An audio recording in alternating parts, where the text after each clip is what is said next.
Hello everyone, Republic Jim here.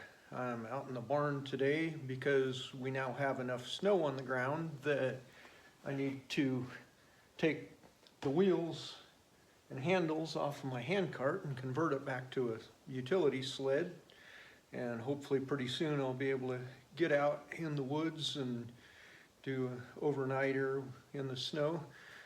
But of course, that's not what this video is about. As you can see from the title, I wanted to talk about the meds that are being used to treat obesity.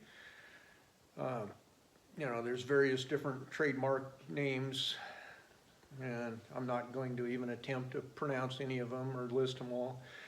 Everybody has read about or heard about them on the news.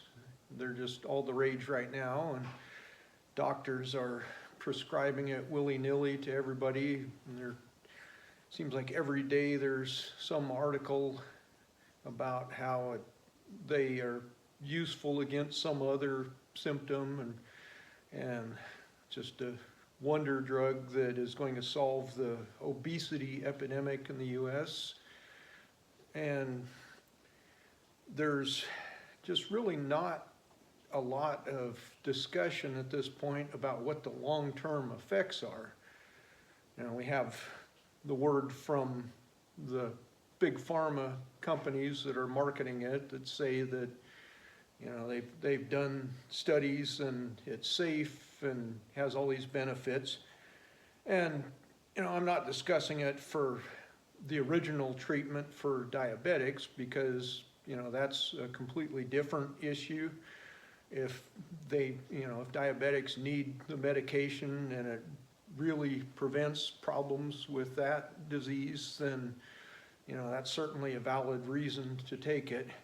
But this new, originally it was just repurposing that drug for weight loss, and then of course now they have the new brand name ones that are put out specifically for that purpose.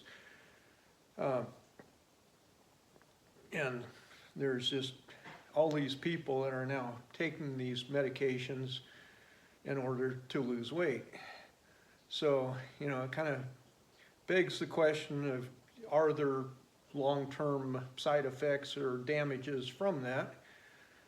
And just for a spoiler alert, I'll give you the scientific answer right now, which is we have no idea. Sure, they say that they've been using it for diabetics for almost 20 years or something, and that it's shown to be really safe. But, first of all, that's like a small subset of the population, and it doesn't necessarily translate to when you're giving it out to all sorts of other people with different issues. And of course, they haven't addressed any possibility of drug interactions either for those who are on all sorts of other meds. But, my big concern on this is that just in recent years, especially after a certain event, we've seen a real tendency in our healthcare system to just get tunnel vision on short-term benefits, and after a few years conclude that everything is safe, even though there's no long-term data available to base any other decisions on. And we've seen it over and over in the past, like for instance, how many years was it before people realized that asbestos was killing people? For many years, they said it was perfectly safe, and then suddenly they got to the point where people were getting cancers and assorted other issues, and suddenly they realized that it was fatal. Do I think that these obesity drugs are in that category? No, of course not. I really don't see that sort of major impact, but there have been other medications that over the long haul, eventually the FDA has realized that they were causing all sorts of problems, and they then had to take them off the market.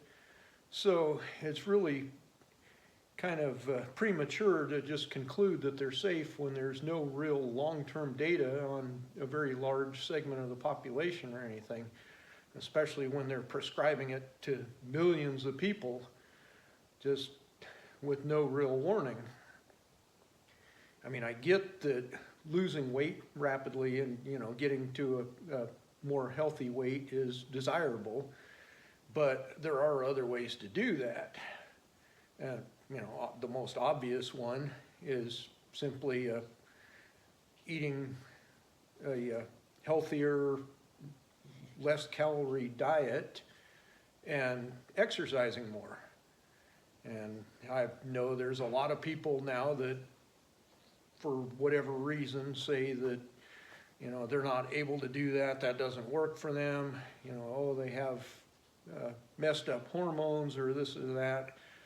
And, you know, I'll probably offend people in saying this, but other than a very small minority that have serious medical problems, the reason that the vast majority of people are unsuccessful at losing weight is just they lack the willpower to do that consistent long-term lifestyle change.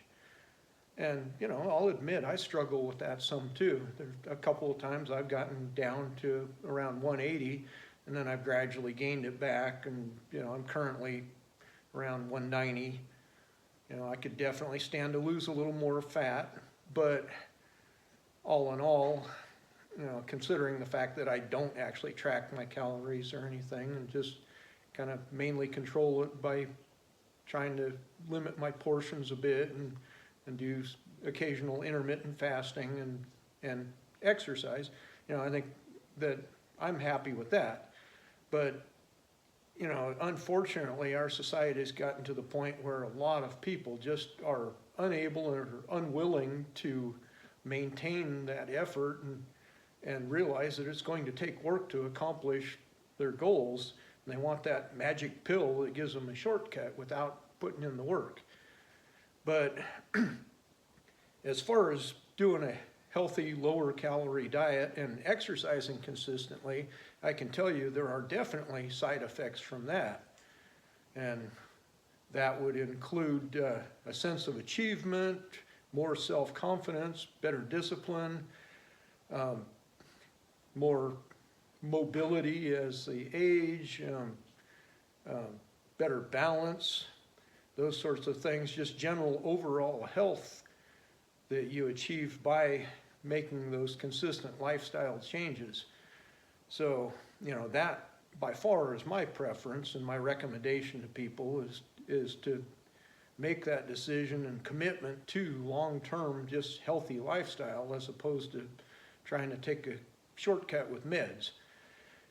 But anyway, to get back to the topic of the obesity drugs, I just recently saw an article about a study that was done on one particular brand. I don't even remember what that one was, but it was, you know, realized that the scope of it was just that particular brand and a reasonable size sample group.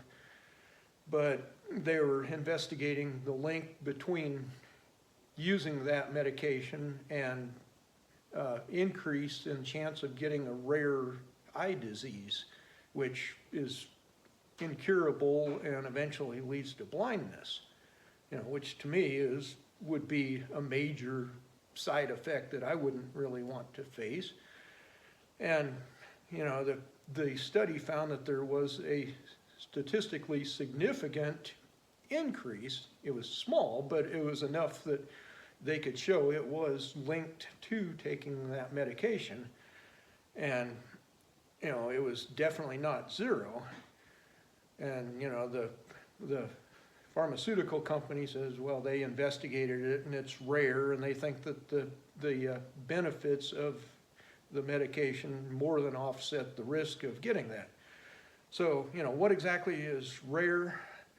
They said in the study that the increase in the number of people getting that eye disease was between 1.5 and 2.5 per 10,000, you know, which is definitely a small amount. And just to simplify, just for going over numbers, let's say, since between 1.5 and 2.5, let's just call it around 2, just for sake of argument. So, if you have 2 additional cases of that rare disease out of 10,000 people, that's pretty minor increase. And if those 10,000 people are all benefiting by losing weight and being supposedly healthier, then they could argue that is well worth the 2 that get that incurable disease and go blind, although those 2 people might not feel the same way. But that's when you're talking about a relatively small number, and I have no idea how many people are taking them for diabetes, but they have a legitimate reason to take it. And I would say, trying to prevent the problems associated with diabetes is probably worth that really small risk. But when you start talking about, well, just losing weight, which you could do by another method that doesn't have any side effects like that, then it's kind of up to the individual whether that risk is worth it. But,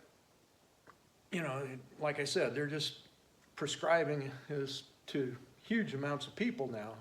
In fact, I saw another article recently that said over half of the people in the U.S. qualify for prescription for it based on their body weight or their BMI. And I mean, that's a huge number. I think currently our country has like 340 million people. So over half, you're probably talking 180 million at least that they say qualify for that.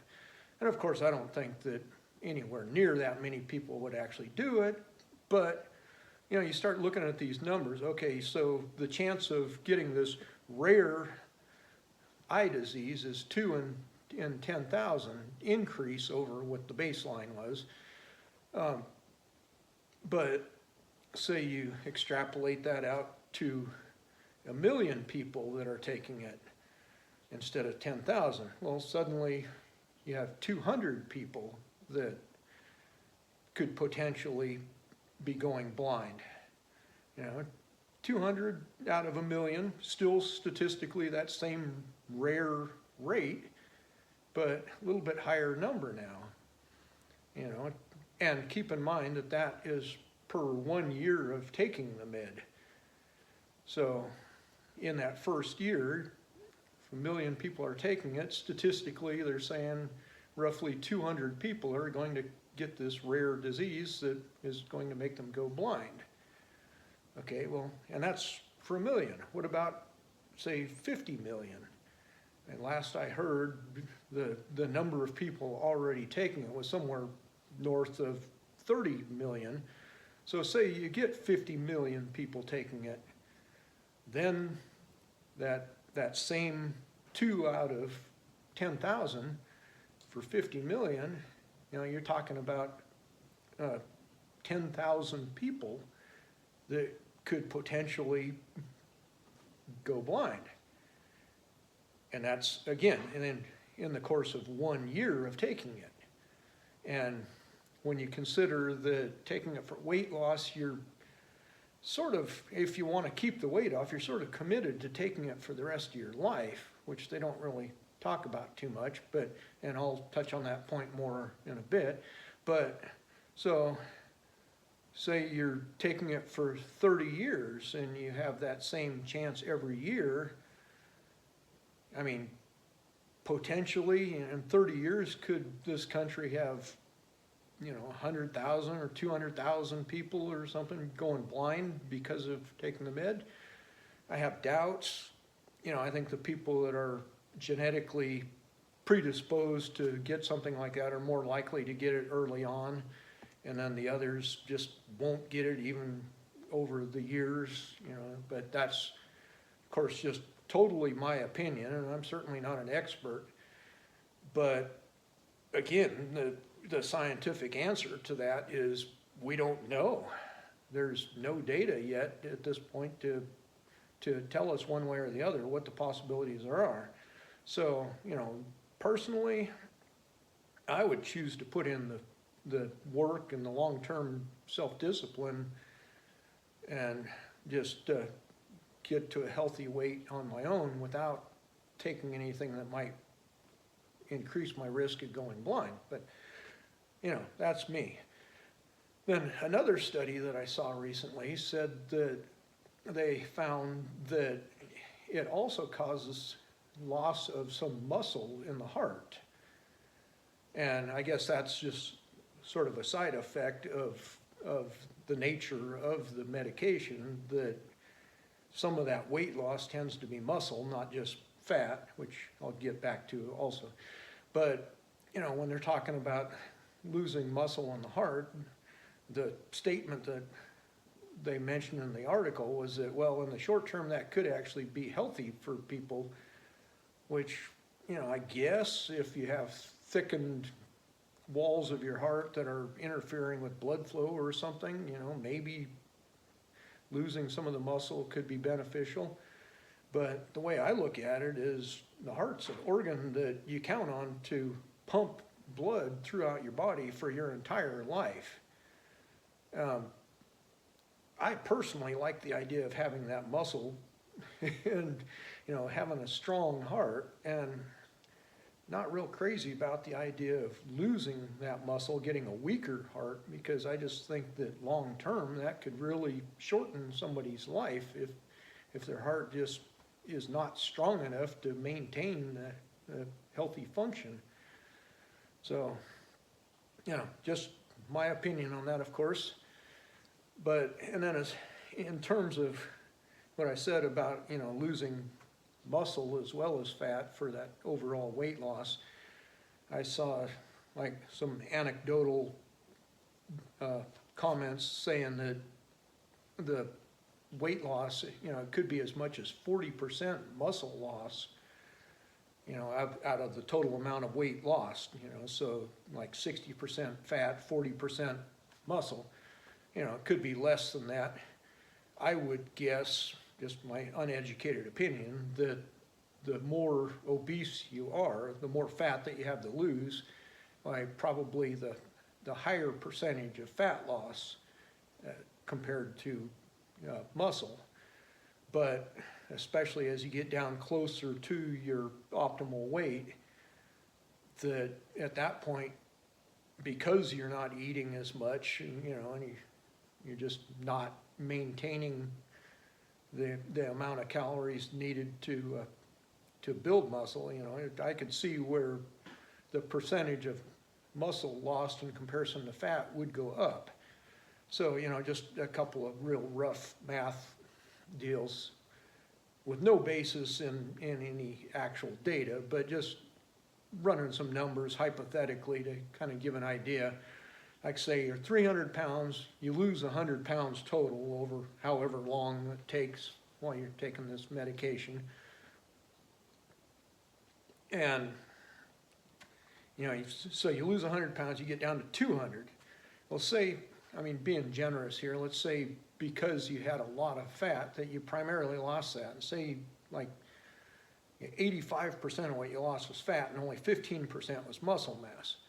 So out of that 100 pounds, you lost 85 pounds of fat, 15 pounds of muscle, which would be a significant amount of muscle mass to lose, by the way. But so that, then you're down to 200, and okay, yeah, you've lost a bunch of fat, but you've also lost a decent amount of muscle, which might not be real noticeable offhand because you're 200 pounds and you're slimmer and look halfway buff, and so that's not a bad thing. But the other thing to keep in mind is that they say that for those who stop taking the drug, that they eventually regain approximately 75% of what they lost on average. So, unless you're committed to taking meds like that for the rest of your life and greatly increasing the risk of any side effects, if you just say in our example here, the guy loses 100 pounds and then stops taking the meds and gradually starts regaining weight. Okay, so now he regained 75% of what he lost over however many months, you know, and so then he's at 275 pounds. Still better than the 300 that he started out at. So he's down 25 pounds from his original weight. But I would guess that almost 100% of that weight gain would be fat. You're not building any muscle at that point. You're just going back to eating more because you're not limiting your diet by taking medication. I mean, you know, so you're just taking in more calories. You put on fat without gaining any muscle back. So just, I mean, even being generous, say you gain 70 pounds of fat and actually put on 5 pounds of muscle, which is unlikely. But, so then you're at 275 pounds. So you've lost 15 pounds of muscle from, 15 pounds of fat from your original weight. But then you've also lost 10 pounds of muscle, which is far from ideal.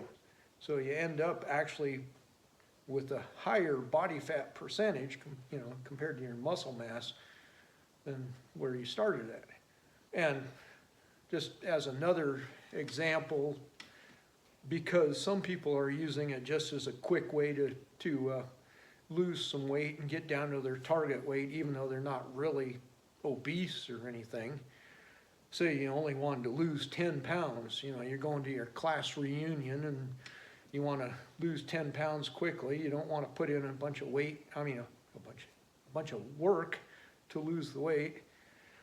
So you start taking this medication, and I would argue at that point, if you're only slightly above your ideal weight and your body fat is lower to begin with, you're going to probably lose a higher percentage of muscle. So say we go with that 40% muscle loss there and 60% fat. So say you lose the 10 pounds, well, you've lost 6 pounds of fat and 4 pounds of muscle.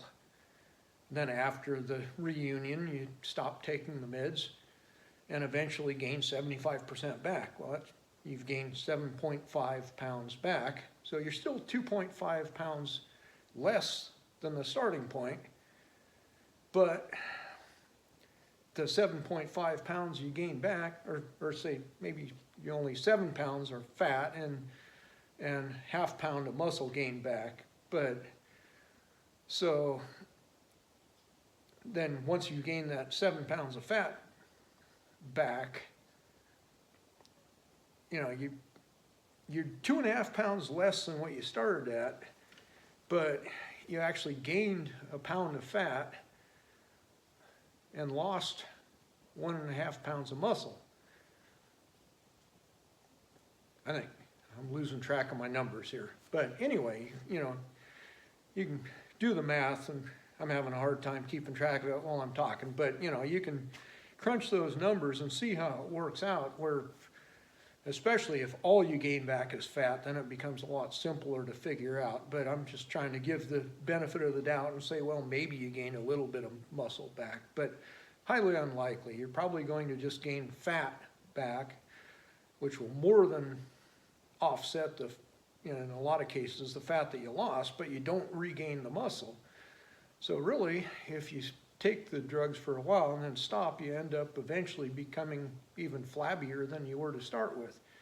Whereas if you lose weight by diet and exercise, then you tend to gain muscle over the long term and lose fat and get complete different body composition, and you're far healthier in the process.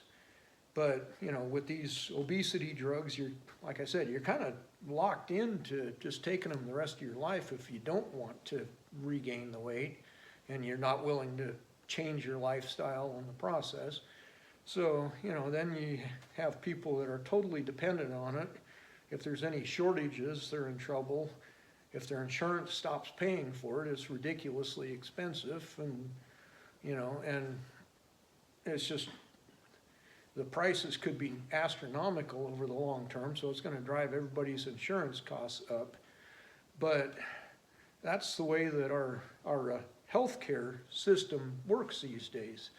They just want to medicate people to treat the symptoms as opposed to teaching people to be healthy and not need their services anymore. So unfortunately, that's where we've come to as a society. I could go on, but I've already talked way longer than necessary, like I usually do. So anyway, I think it's pretty obvious how I feel about the medications. It's up to people to make their own decisions on it, but really take a look at the data and consider the possibility for the long-term harms and all the things we just don't know about yet. And I would really encourage people to choose wisely on that. That's all for now. This has been Republic Jim. I'll talk to you later.